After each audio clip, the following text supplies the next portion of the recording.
अभी इस वक्त मैं महान सम्राट अशोक के किला के पास हूँ। महान सम्राट अशोक जो अखंड भारत बनाए, उन्हीं के किला के पास हूँ और अभी वर्तमान समय में यह कुम्हरार पार्क के नाम से जाना जाता है, जो पटना में है।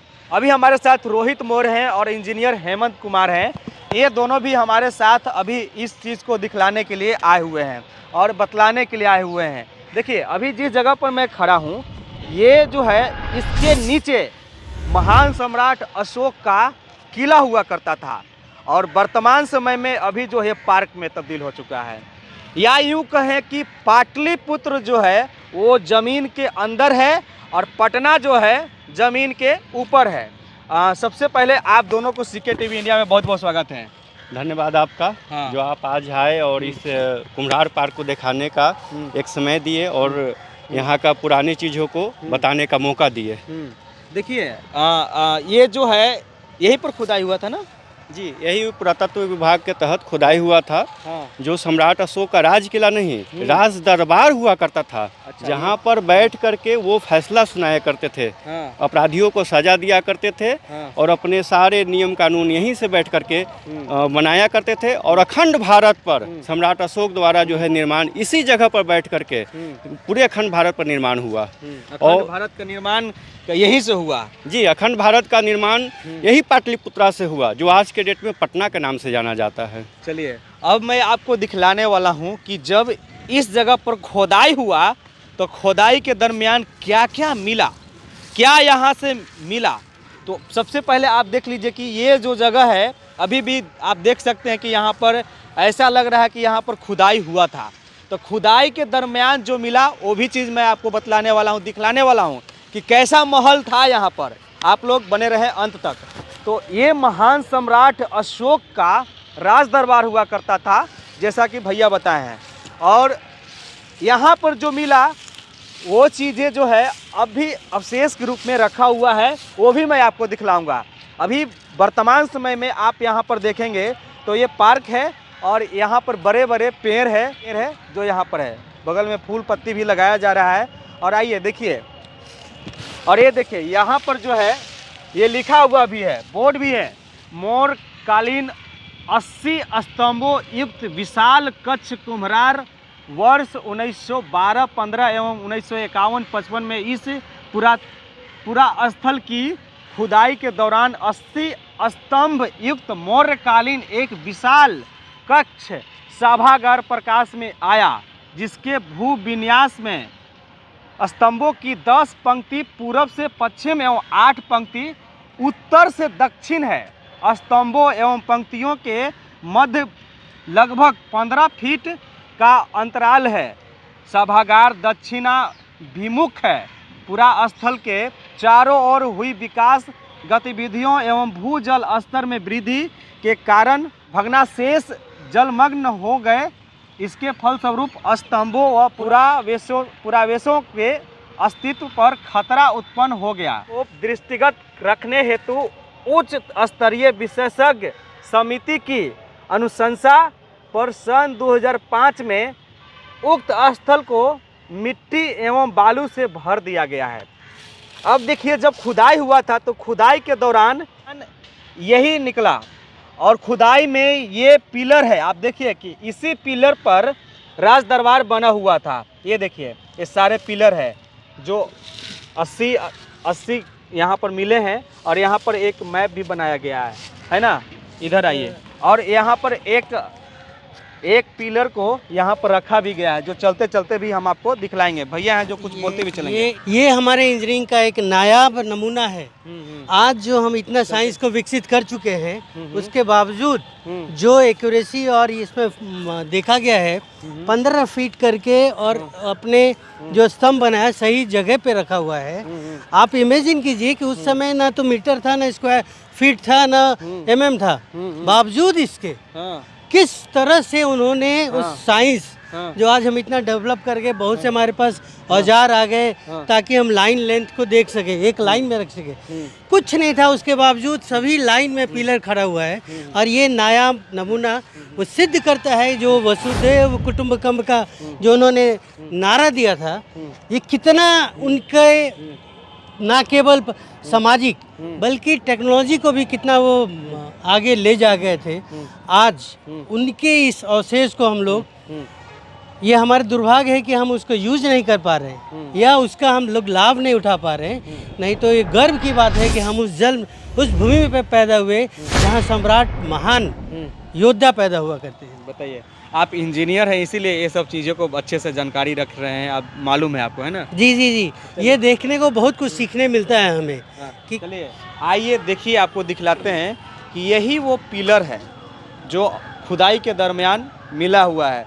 देखिए यहाँ पर पिलर है, इस पिलर पर राज दरबार टिका हुआ था। जिस तरीके से इस पिलर पर ये छत है, उसी तरीके से ऐसे ऐसे पिलर जो है 80 स्तंभ जो अभी मैं आपको बतलाया दिखलाया, वो खुदाई के दरमियान वहाँ पर मिला था, यहाँ पर मिला होगा, ये सारे जगह में मिला था। आप केवल आप ये पिलर से अंदाज लगा लीजिए कि इसका जो इनको बनाया गया, घिस के जो शाइनिंग दिया गया और इसका वजन कितना होगा जिसको उठाकर खड़ा किया गया एक एक को, और उस 80 को पूरे एक सिमेट्रिकल जगह पे रख के हम लोग उसको छत ढाले, तो कहाँ होगा उनका सोच, कैसे होंगे उनके राज दरबारी। बताइए, यहाँ पर भी देखिए कुछ कुछ जो है पिलर अभी अवशेष के रूप में बचा हुआ है, ये यहाँ पर रखा हुआ है। जो उस समय राज दरबार जो था और वो जो बना हुआ महल था, वो इसी पिलर के स्तंभ पर, इसी खंभे पर टिका हुआ था। एक खंभा यहाँ भी है जो आप देख रहे हैं, ऊपर से दिखाइए, ऊपर से आके दिखाइए। देखिए ये खंभा जो है, एक यहाँ पर भी है, जो इसी तरीके से 80 खंभे जो थे जिस पर राज दरबार टिका हुआ था, और बहुत ही सुंदर और बहुत ही आकर्षित राज दरबार था। उस जमाने में, उस समय जब फाहियान आए थे, चीनी यात्री आए थे, तो बोले थे कि अगर असली स्वर्ग अगर है तो यहीं पर है ना? ये तो एक आपको नमूना है हाँ। जिसका खुदाई हुआ। इस तरह अगर खोदा जाए तो जैसा कि आपने बताया कि पटना असली जो पाटलिपुत्र है वो नीचे है, उसके ऊपर ये पटना बसा हुआ है। बिल्कुल, हाँ आप बोल रहे थे कुछ। यह जो पिलर है सम्राट अशोक स्तंभ के नाम से यह पिलर जाना जाता है, जिसकी लंबाई 60 फीट हुआ करती थी और 20 फीट धरती में गाड़ दिया जाता था और 40 फीट ऊपर हुआ करता था। ये उस पर यह राज दरबार बनाया हुआ, और यह पिलर यहाँ का नहीं है, यह पिलर चुनारगढ़ से मंगवाया हुआ पिलर है। और यह एक लोहिया पत्थर, चुनारगढ़ से यह एक लोहिया पत्थर के रूप में लाया गया था। और उस समय न गाड़ी न घोड़ा, कैसे लाया गया होगा, क्या टेक्नोलॉजी रहा होगा, यह सोचनीय विषय है। और आज के डेट में तो इतने सारी विधि व्यवस्था रहता है, फिर भी इतना सुंदर और इतना आकर्षक चीज़ नहीं बन पाता है। हाँ। अच्छा एक बात और बताइए कि महान सम्राट अशोक का जयंती भी अब मनाया जा रहा है। अब यहाँ के बिहार सरकार जो है उनको घोषणा भी कर दिए हैं कि अब जो है इस तिथि को हर साल महान सम्राट अशोक का जयंती मनाया जाएगा, और उस दिन अवकाश भी रहेगा हर सरकारी दफ्तर और स्कूल में। एक्चुअली महान सम्राट अशोक नहीं होता है, सम्राट अशोक महान होता है। सम्राट मतलब जब वो राजा बने थे तब उनके आगे सम्राट लगा, यानी राजा के आगे सम्राट का शब्द लगा। और महान जब वह बुद्ध धर्म अपना करके पूरे अखंड भारत के निर्माण में और 66 देशों में, लगभग 66 देशों में बुद्ध धर्म का जब प्रचार किए और सारे समाज, सारे जाति धर्म को एक साथ एक सूत्रों में बांधकर लेके चलने का जब काम किए, तब वह महान बने। यानी सम्राट पहले, बीच में अशोक और बाद में महान हुए। ऐसे महान राजा हुआ करते थे और यह अखंड भारत पर यहाँ से निर्माण करते थे। इसी का राजमहल है और उसी राजमहल से निकल करके अशोका मैदान में जा करके प्रशिक्षण का कार्य करते थे। सैनिक प्रशिक्षण जो होता है, जो आज के डेट में 15 अगस्त और 26 जनवरी का सरकार द्वारा जो ये सैनिक प्रशिक्षण जो होती है, वह सम्राट परेड बोलते हैं, परेड। तो सम्राट अशोक के समय का वह परेड का प्रक्रिया लागू किया हुआ है और कानून है। साल में एक बार परेड करवाते थे। बिल्कुल, साल में एक बार अपना एक उक्त तिथि के अनुसार वह हर साल परेड कराते थे और उसी परेड के दरमियान में चंद्रगुप्त मौर्य का अंतिम शासक बृहद्रथ मौर्य का उसी अशोका मैदान में धोखे से हत्या कर दिया गया था। यानी कि मौर्य वंश के अंतिम शासक ना? जी, मौर्य वंश का अंतिम शासक का जिसका नाम बृहद्रथ मौर्य है, उनका हत्या कर दिया गया था। अच्छा, तो ये है महान सम्राट अशोक का राज दरबार, जहाँ पर मैं आपको दिखला रहा था। और अभी वर्तमान समय में यह पार्क है और यहाँ पर लोग अब समझिए कि पार्क के रूप में ही घूमने आते हैं, मौज मस्ती करने के लिए आते हैं। शायद ही कोई होंगे जो जानने के लिए आते हों कि यहाँ पर जो है महान सम्राट अशोक का राज दरबार हुआ करता था। तो ये हुआ महान सम्राट अशोक का राज दरबार और मैं आपको अगले वीडियो में उनका किला दिखाऊंगा। हाँ, एक चीज़ और कहना है कि सम्राट अशोक महान जी द्वारा जो है प्रत्येक 3 कोस पे कुआं खुदवाया गया था और उसमें वहाँ कुआं के द्वारा जो हम वहाँ बैठने उठने के लिए कुटिया भी बनाया गया था, ताकि पहले जो पैदल यात्री जो चला करते थे उस कुआं के पास पानी पी सकें और वहाँ ठहर करके विश्राम कर सके। अच्छा, जो आज के दरमियान में अलग अलग चीज़ों में वो परिवर्तित हो गया, कहीं मठ के नाम से जाना जाता है, अलग अलग उसका रूप और नाम आ चुका है। अच्छा। उसी दरमियान में एक यहाँ अगम कुआं है, वो भी उन्हीं के द्वारा खनाया हुआ, जो काफ़ी प्रसिद्ध रूप में लोग जानते हैं। ऐसे वहाँ काल्पनिक रूपों में अलग अलग कहानियों के रूपों बताया गया है कि 100 भाइयों को मार के डाल दिया गया वगैरह वगैरह। हम लोग जब अगम कुआं घूमने जाते हैं, बचपन से जाते रहे हैं, तो वहाँ का पत्थरों पर लिखा हुआ है कि अपने सम्राट अशोक 99 भाइयों को मार करके उस कुएं में डाल दिया गया। ये सरासर गलत है और सम्राट अशोक 100 भाई थे ही नहीं तो 99 भाई को कहाँ से मार के डालेंगे। और विज्ञान के युग में यह चीज़ आप स्पष्ट समझ सकते हैं कि ये कितने बच्चे पैदा हो सकते हैं एक माँ के गर्भ से। इस तरह से कहना बड़ा अजीब है और लोगों ने कैसे इमेजिन किया इस तरह के गलत अफवाहों में। उनके पूरी इतिहास जाने, ऐसा कुछ नहीं है। सम्राट अशोक एक महान राजा थे। कलिंग युद्ध के दरमियान में उन्होंने जो कलिंग पर हमला किया और अखंड भारत बनाने के लिए, उसके बाद वो पछतावा हुआ कि हमने महान अपराध कर दिया। तब जाकर के उन्होंने बौद्ध धर्म का अपनाया और बौद्ध धर्म अपना करके एक लंबे शासन काल चला, जो 139 वर्षों का मौर्य काल शासन चला। 139 वर्षों का मौर्य काल शासन चला। कुछ लोग ये भी कहते हैं कि सम्राट अशोक बौद्ध धर्म जब अपना लिए थे तो यह सम्राट अशोक का जो है पतन हो गया, विरासत का पतन हो गया। ऐसा नहीं है। सम्राट अशोक अगर बुद्ध धर्म अपना लिए होते और विरासत का पतन हो गया होता तो 7 पुरुष और कैसे राज चला लिए होते। बृहद्रथ मौर्य को तो धोखे से हत्या कर दिया गया, उनके सेनापति चेंज कर दिए जाते हैं और उनके आसपास लोग असामाजिक तत्व के लोगों को भर दिया जाता है। एक छल के तहत उनका हत्या किया जाता है। ये है। और वही अशोका मैदान में परेड के दरमियान में ही उनको पीछे से सेनापति ही उनका हत्या करता है। यह उनका इतिहास उस समय का है।